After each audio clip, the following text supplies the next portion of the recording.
आखिर क्यों हुआ महादेव और भगवान विष्णु के बीच युद्ध। तो दोस्तों, हिंदू ग्रंथों के अनुसार भगवान विष्णु को सृष्टि का पालनहार और महादेव को संहारक की संज्ञा दी गई है। यह दोनों ही सर्वशक्तिमान हैं और इनके बिना सृष्टि की कल्पना करना संभव नहीं है, परंतु बहुत कम लोग जानते हैं इन दोनों के बीच बहुत प्रलयकारी युद्ध हुआ था। तो वो कौन सा कारण था जिसके कारण महादेव और भगवान विष्णु के बीच युद्ध हुआ था और इस युद्ध का परिणाम क्या हुआ, आज हम इस वीडियो के माध्यम से इन प्रश्नों के उत्तर जानेंगे। तो दोस्तों, BBS सनातनी यूट्यूब चैनल में आपका स्वागत है।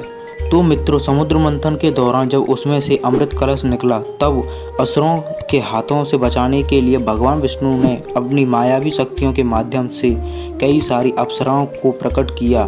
यह सभी अप्सराएं भगवान भोलेनाथ की भक्त और फिर असुरों ने उन अप्सराओं को देखा तो वे उन पर मोहित हो गए और उन अप्सराओं को अपने साथ पाताल लोक बंदी बनाकर ले गई। यह बात भगवान विष्णु को पता चली तो अप्सराओं को मुक्त कराने के लिए भगवान विष्णु पाताल लोक पहुँच गए, जहां भगवान विष्णु का युद्ध असुरों के साथ हुआ और असुर भगवान विष्णु के पराक्रम के आगे हार गए और भगवान विष्णु के पराक्रम को देख अप्सराएं उन पर आसक्त हो गईं और भगवान विष्णु को अपने पति के रूप में पाने के लिए महादेव की स्तुति करने लगीं और महादेव ने उन्हें अप्सराओं को मनचाहा वरदान दे दिया।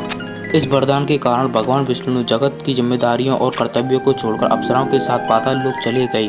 कुछ समय पश्चात भगवान विष्णु को उन अप्सराओं से कुछ पुत्रों की प्राप्ति हुई। वे सभी राक्षस कुल वाले थे जिन्होंने अपनी दुष्टता और क्रूरता के कारण तीनों लोकों में कोहराम मचा देना शुरू कर दिया। यह सब देख सभी देवता महादेव के पास गए और उनसे निवेदन करने लगे, हे भोलेनाथ, आप उन असुरों का संहार करें, वरना यह हाहाकार मचा देंगे। उनके उस निवेदन से भगवान शिव ने राक्षसों के सर्वनाश का निश्चय किया, जिसके लिए भगवान शिव ने स्वयं विश्व नामक बैल का अवतार लिया। फिर भगवान शिव के बैल अवतार ने पाताल लोक जाकर सभी राक्षसों का संहार कर दिया। जब यह बात भगवान विष्णु को पता चली तो वह बहुत ही क्रोधित हुए और महादेव से युद्ध करना शुरू कर दिया। यह देख महादेव को भी क्रोधित आ गया। फिर दोनों ऐसे अस्त्रों का प्रयोग करते हैं जिसे देख तीनों लोग कांप उठते हैं।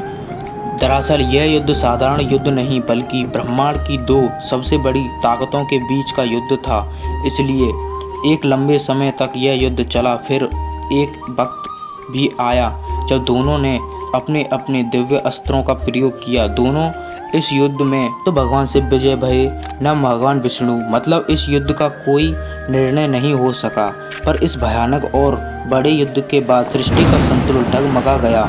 ऐसे में सृष्टि की रक्षा के लिए भगवान गणेश आगे आए और उन्होंने पाताल लोक की अप्सराओं से उस वरदान से भगवान विष्णु को मुक्त करने के लिए कहा, जिसके वशीभूत होकर भगवान विष्णु अपने कर्तव्यों को भूल गए थे और फिर भगवान विष्णु को अप्सराओं ने वरदान से मुक्त कर दिया। और तत्पश्चात महादेव एवं भगवान विष्णु के बीच चल रहे युद्ध की समाप्ति हुई। तब भगवान विष्णु पाताल लोक को छोड़कर पुनः विष्णु लोक चले गए और उन्होंने वहां महादेव की आराधना प्रारंभ शुरू कर दी।